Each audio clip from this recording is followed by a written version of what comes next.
Pushpa 2 the rule movie का पूरा explanation story. Yes, तो अगर आपने अभी तक पुष्पा 2 मूवी देखा नहीं है या तो आपने देख लिया है, दोनों ही केसेस में अगर आपको मूवी की स्टोरी पता नहीं है या तो आपने देख लिया है लेकिन आपको स्टोरी समझ में नहीं आई और अभी से बात आपने मूवी देखा नहीं है तो आपको स्टोरी कैसे पता चलेगा। तो दोनों केसेस में अगर आपको पुष्पा 2 की पूरी स्टोरी जाननी है तो आज का एक्सप्लेनेशन वीडियो काफी ज्यादा आपके लिए सुनने लायक होगा। तो आज हम देखने वाले पुष्पा 2 द रूल मूवी का पूरा डिटेल स्टोरी कि किस पॉइंट ऑफ व्यू से पार्ट 1 से कनेक्ट होके पार्ट 3 से उसका क्या कनेक्शन होगा, लिंक हो गया, आपको पूरा डिटेल में आज के वीडियो में पता चलेगा। तो यस, आज हम देखने वाले पुष्पा 2 मूवी का पूरा डिटेल स्टोरी।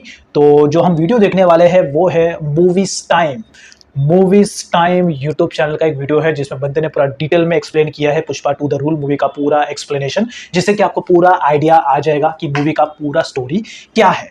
तो लेकिन चैनल पे अगर आप पहली बार आए हो तो सब्सक्राइब जरूर कर लेना और ऐसे अगर आपको और वीडियोस देखने हैं तो ताकि आपको और से देखने को मिलेंगे। ज़्यादा बोल दिया, टाइम वेस्ट नहीं करते हैं, स्टार्ट करते हैं। 3, 2, 1 स्टार्ट। पहली एंट्री पर इतना बवाल नहीं करता जितना दूसरी एंट्री पर करता है। ये बात तो पुष्पा है। 2 का ही डायलॉग है और ऐसी ही डायलॉग नहीं, ये बट फिल्म रियलिटी भी है। पुष्पा ने पहले बोला था कि वो एक फ्लावर नहीं फायर है, लेकिन अब वो वाइल्ड फायर बन चुका है। पुष्पा 2 में Part 3 में एक क्या चीज होगा? कूट कूट कर भरी हुई है और वो है इंटरटेनमेंट और इंटरटेनमेंट। इस फिल्म को देखते हुए दिमाग को पुष्पा की वाइल्ड फायर में डाल दीजिए और घबराइए मत, पुष्पा भाऊ आपके दिमाग को कुछ नहीं होने देंगे। 3 घंटे 20 मिनट बाद दिमाग एकदम कड़क होकर निकलेगा। आपको लॉजिक नहीं लगाना है, बस इंटरटेन होना है। और सिनेमा अगर लॉजिक लगाने का मौके दिए बिना आपको लगभग 3.5 घंटे इंटरटेन करे तो वो कमाल का सिनेमा होता है। और ऐसा सिनेमा इसलिए भी जरूरी है ताकि ये एक बात तो काफी ज्यादा इंटरेस्टिंग लगा। एक तो एनिमल जब रिलीज हुआ था वो 3 घंटे के ऊपर मूवी था, उसमें बोरिंग लगा नहीं था। और इसके बाद पुष्पा 2 भी 3.5 घंटे का मूवी है, ऑलमोस्ट 3 घंटे 25-30 मिनट का मूवी है। मूवी ऐसा लगा नहीं कि 3.5 घंटे का है, मतलब ऐसा लग रहा था यार खत्म ही हो गया मूवी। ऐसा मतलब काफी इंगेजिंग था, ऐसा बोरिंग आपको लगेगा नहीं कि यार 3.5 घंटा।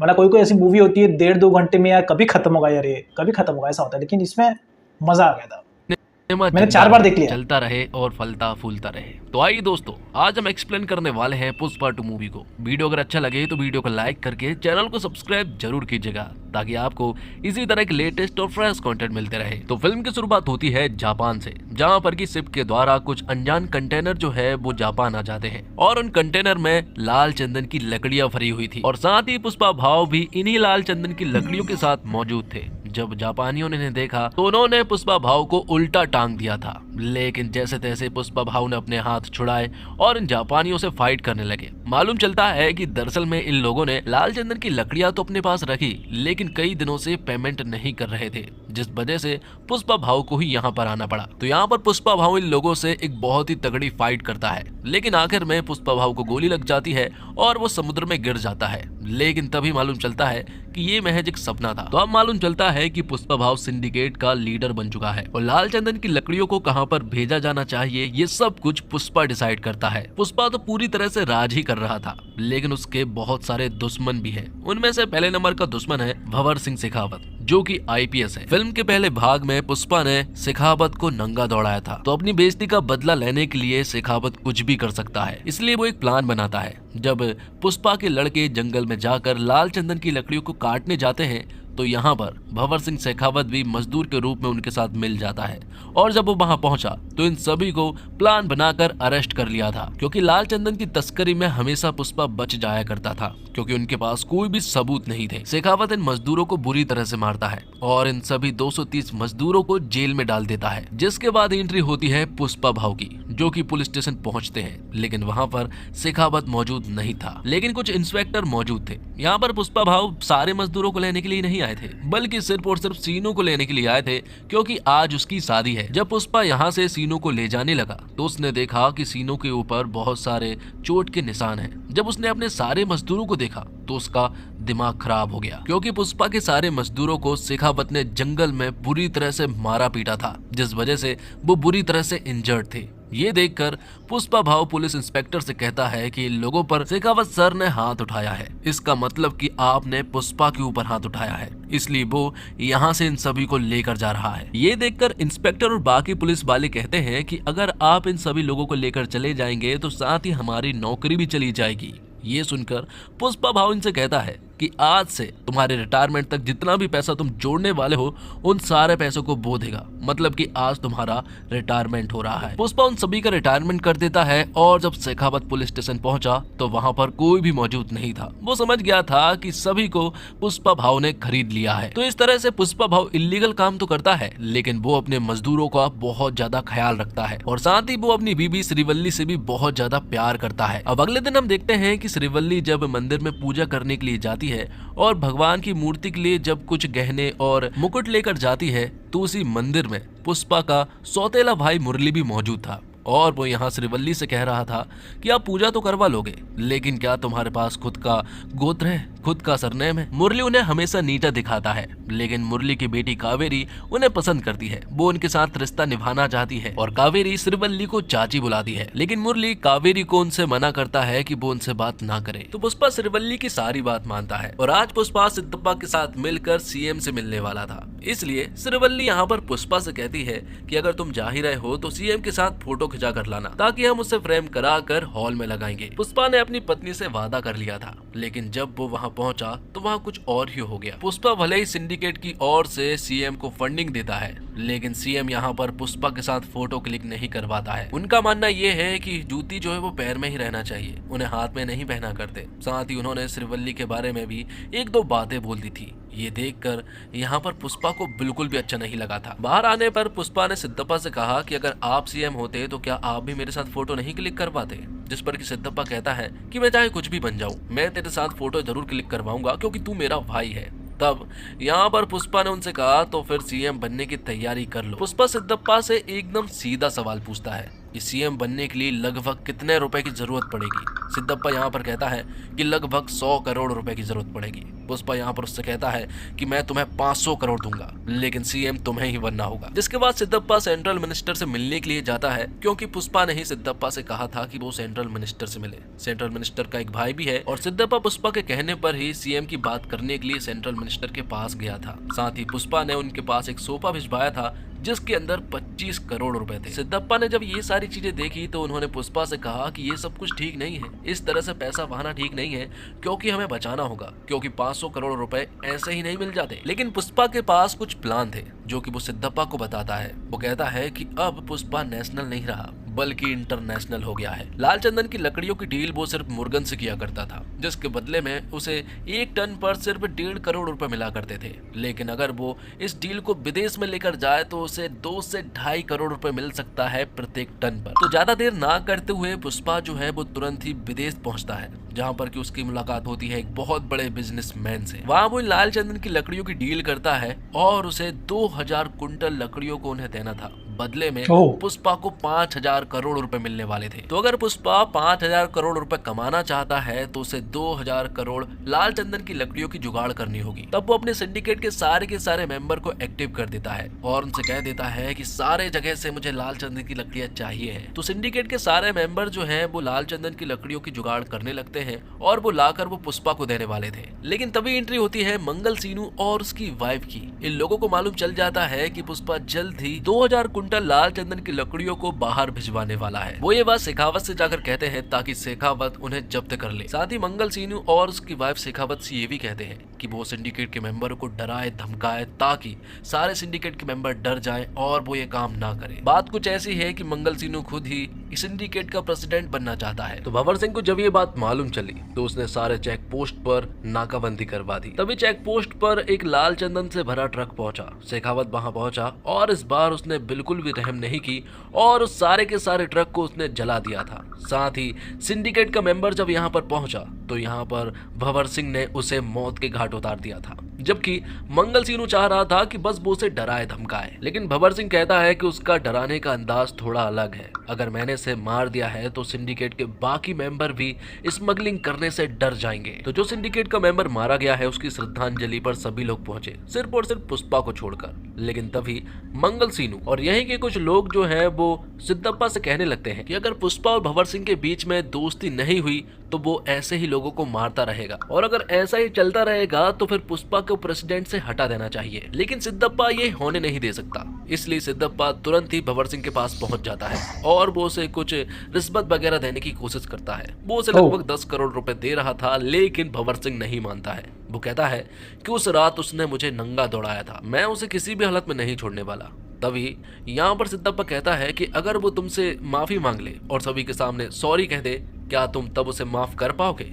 ये सुनने के बाद भंवर सिंह तुरंत ही होकर कह देता है और कहता है कि एक पार्टी का इंतजाम करो ताकि सभी के सामने पुष्पा मुझसे माफी मांग सके। तो पार्टी के दिन सभी लोग यहाँ पर पहुंच जाते हैं। सभी लोगों को ये देखना था कि आखिर पुष्पा भंवर सिंह से माफी मांगता है या फिर नहीं, क्योंकि पुष्पा आज तक नहीं झुका है। क्या वो आज झुकने वाला था? तो पुष्पा सिद्धप्पा, श्रीवल्ली और कटलेट के कहने पर और सिंडिकेट की भलाई के लिए यहाँ पर उससे माफी मांगने के लिए कह देते हैं। पुष्पा भी बहुत ज्यादा शराब के नशे में था, इसलिए वो सभी के सामने भंवर सिंह से माफी मांग लेता है। ये सुनकर भंवर सिंह बहुत ज्यादा खुश हो जाता है, यहाँ तक कि उसने तो ये आवाज रिकॉर्डिंग तक कर ली थी और यही बार बार सुन रहा था। लेकिन जब पुष्पा घर वापस जा रहा था तब उसे बहुत ही ज्यादा अजीब लगा और पार्टी के सारे लोग सौगड़े थे कि आखिर पुष्पा ने सॉरी कैसे बोल दिया। पुष्पा को इतना ज्यादा बुरा लगा था कि वो तो आईने में अपनी शक्ल भी नहीं देख पा रहा था। उसे इतनी तेज गुस्सा आती है कि वो सभी को सड़क पर ही छोड़ देता है और कार को वापस घुमाकर उसी पार्टी में वापस पहुंच जाता है। जब भंवर सिंह यहाँ से जाने वाला था तब पुष्पा यहाँ पर भंवर सिंह की कार को एक सॉलिड टक्कर मारता है। तो भंवर सिंह स्विमिंग पूल में जाकर गिरता है और फिर पुष्पा उसी स्विमिंग पूल में पेशाब भी करता है। भंवर सिंह को कुछ समझ नहीं आ रहा था कि आखिर ये सब कुछ हो क्या रहा है। पुष्पा यहाँ पर भंवर सिंह से कहता है कि पुष्पा एक ब्रांड है और वो किसी के सामने भी नहीं झुकता है। वो उससे कहता है इस टाइम पे तो मैं भी शॉक हो गया था। करता हूँ 2000 कुंटल लाल चंदन की लकड़ियों को वो देश से बाहर भेज कर रहेगा। अगर वो ये नहीं कर पाया और अगर तेरे हाथ एक लकड़ी भी हाथ लग गई तो मैं जिंदगी भर मजदूरी करूंगा। ये सुनने के बाद भंवर सिंह को भी गुस्सा आ जाता है। वो उसके चैलेंज को एक्सेप्ट करता है और सारे के सारे चेक पोस्ट पर जहां से भी गाड़ियां गुजरती है उन सारे चेक पोस्ट को भंवर सिंह पूरी तरह से बंद कर देता है। लेकिन तभी भंवर सिंह ने देखा कि जो ब्रिज है उसके नीचे जो नदी है वो पूरी तरह से सूखी है, क्योंकि गर्मियों का दिन था। वो समझ गया था कि पुष्पा जरूर इन्हीं नदियों के द्वारा अपने ट्रक को निकालने वाला था। उसका शक एकदम सही निकला था, क्योंकि पुष्पा के सारे लाल चंदन के ट्रक जो है वो नदियों के द्वारा ही बाहर जा रहे थे। तो पुलिस की जीप इन्हें कई बार पकड़ने की कोशिश करती है लेकिन वो नहीं पकड़ पाते हैं। लेकिन आखिर में भंवर सिंह जो है वो इनके ट्रक के सामने आ जाता है और एक बड़ी सी शॉटगन लेकर इनके ऊपर फायरिंग करता है। तभी कटलेट जो है वो पुष्पा के पास कॉल करके ये सारी जानकारियां बताता है। पुष्पा कहता है कि तुम वहां से कूद जाओ, जितने भी ट्रक है सारे ड्राइवर को वहां से बाहर निकालो, मुझे किसी भी इंसान की जान को खतरे में नहीं डालना है। यहाँ पर कटलेट जब उसकी बात सुनता है तो सारे ड्राइवर को लेकर यहाँ से चला जाता है और भंवर सिंह इनके ऊपर फायरिंग कर रहा था और ट्रक में जितनी भी लाल चंदन की लकड़ियां थी वो उन्हें भी जब्त कर लेता है। ये देखकर भंवर सिंह, मंगल सीनू और उसकी वाइफ को बहुत ही ज्यादा अच्छा लगा था। वो तो एंजॉय कर रहे थे। मीडिया के सामने उन्होंने सारी बात कह भी दी थी कि ये सारी लाल चंदन की लकड़ियां पुष्पा की है। लेकिन थोड़ी देर के बाद मालूम चला कि वो सारी लाल चंदन की लकड़ियां नॉर्मल लकड़ियां हैं, मतलब कि यहाँ पर भंवर सिंह फूल बन गया था। पुष्पा ने उसके पास एक फूल भी भेजा था, लेकिन भंवर सिंह कहता है कि मैं अकेला फूल नहीं बना हूँ, बल्कि मंगल सीनू और उसकी वाइफ भी फूल बनी है, मतलब कि हम तीनों ही फूल बने हैं। पुष्पा यहाँ उससे कहता है कि पुष्पा नाम सुन के फ्लावर समझे क्या? फ्लावर नहीं है वो, बल्कि वाइल्ड फायर है। साथ ही सारे में उसने ये भी कह दिया था कि जल्द ही वो इस सारी लाल चंदन की लकड़ियों को बॉर्डर क्रॉस करवाने वाला है। अगर तुम इन्हें रोक सकते हो तो रोक लो। तभी पुष्पा, श्रीवल्ली और पूरी फैमिली जो है वो माता काली के एक फेस्टिवल में पहुंचते हैं। वहां पर श्रीवल्ली को अचानक से चक्कर आने लगते हैं और मालूम चलता है कि श्रीवल्ली प्रेग्नेंट है। ये देखकर पुष्पा जो है वो काली माता का गेटअप धारण कर लेता है और फिर काली माता का एक सॉलिड तांडव करता है। ये सीन इतना ज्यादा शानदार है दोस्तों कि रोंगटे खड़े कर देता है। श्रीवल्ली यहाँ पर पुष्पा से कहती है कि आखिर ये तुम क्या कर रहे हो, जिस पर कि पुष्पा कहता है कि मेरी एक इच्छा है, मैं काली माता से लड़की चाहता हूँ, क्योंकि अगर लड़का हुआ तो उसे भी सरनेम देना पड़ेगा, लड़की हुई तो वो किसी दूसरे घर जाकर उसे कोई दूसरा सरनेम मिल जाएगा। तभी इसी जगह पर हम देखते हैं कि कुछ लोग जो हैं वो पुष्पा की भतीजी के साथ मिसबिहेव कर रहे थे, वो उसके साथ बदतमीजी कर रहे थे।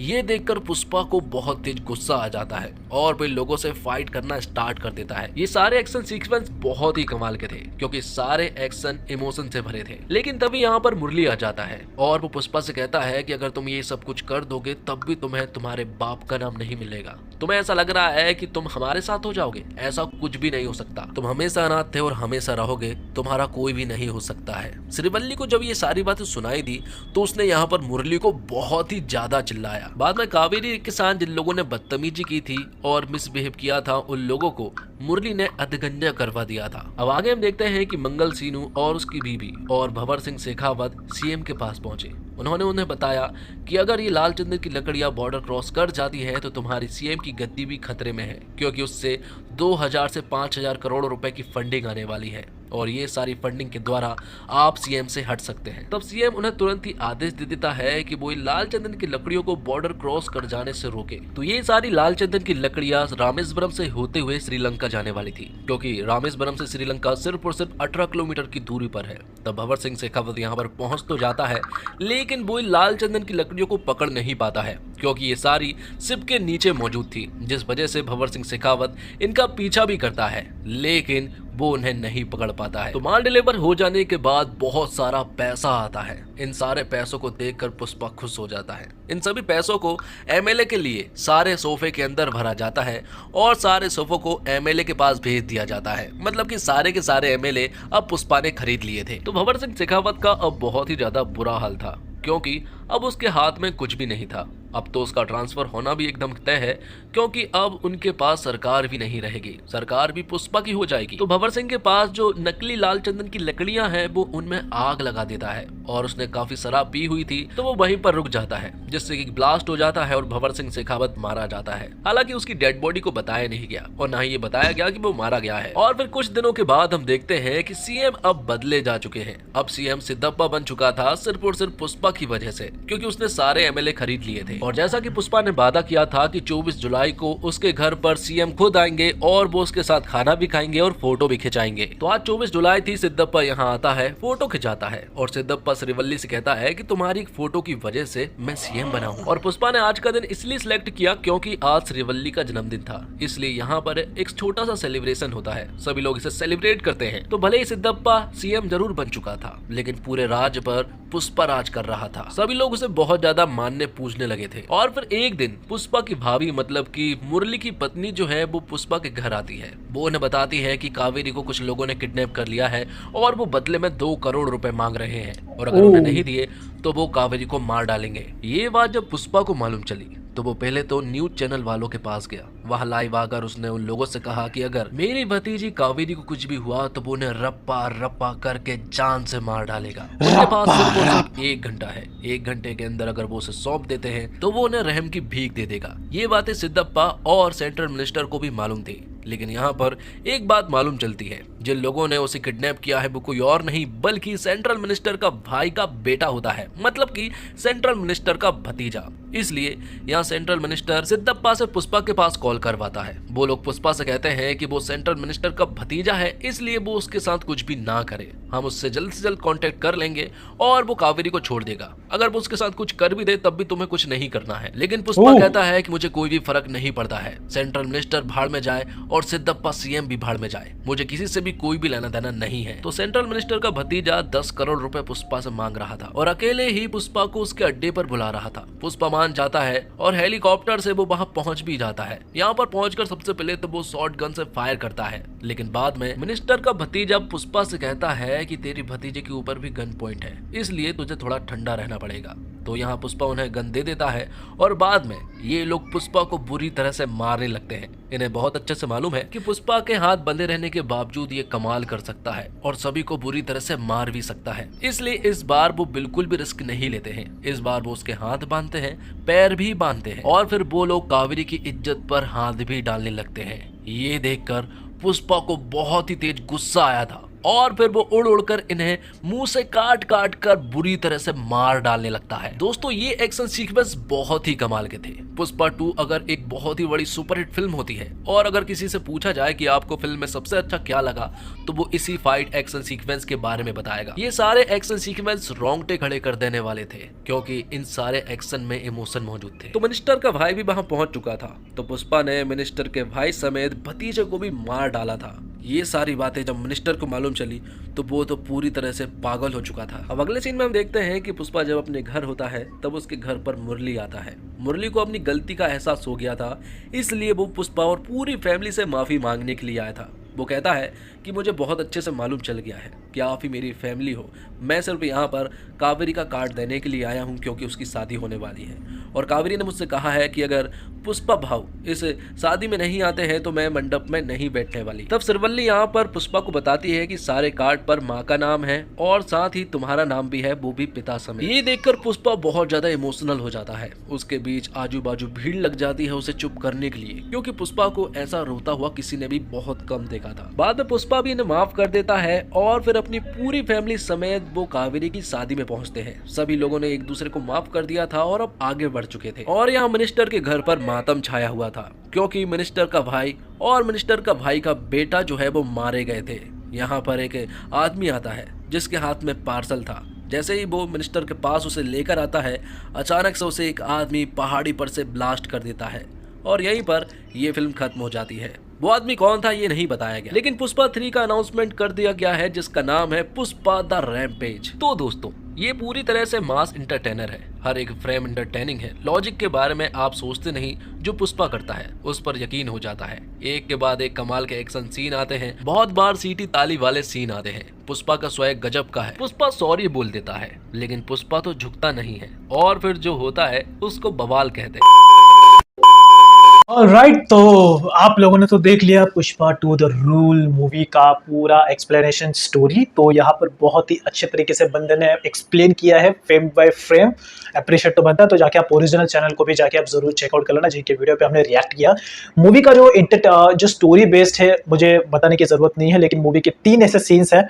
पहला फोटो के लिए सीएम बदलना, उसके बाद दूसरा जो शेखावत को सॉरी बोलने वाला सीन, और लास्ट का क्लाइमैक्स जो मूवी की पूरी जान बन जाती है। और अभी पार्ट 3 के लिए भी एक ऐसा डाउट छोड़ा है ऑडियंस के लिए कि लोग पार्ट 3 का वेट करेंगे कि यार वो लास्ट में जिसने बम फोड़ा वो कौन था, उसका हाथ जला हुआ था। क्योंकि मुझे जिस तरीके से लग रहा है शायद वो शेखावत हो सकता है या नहीं भी हो सकता, कोई और भी हो सकता है। अब उसके लिए यार ये हुक पार्ट छोड़ के गए हैं पार्ट 3 के लिए। पार्ट 3 के मेरे को लगता है इसका पूरा फ्रेंचाइजी आएगा, 10-12 पार्ट लगता है ऐसी रहा है।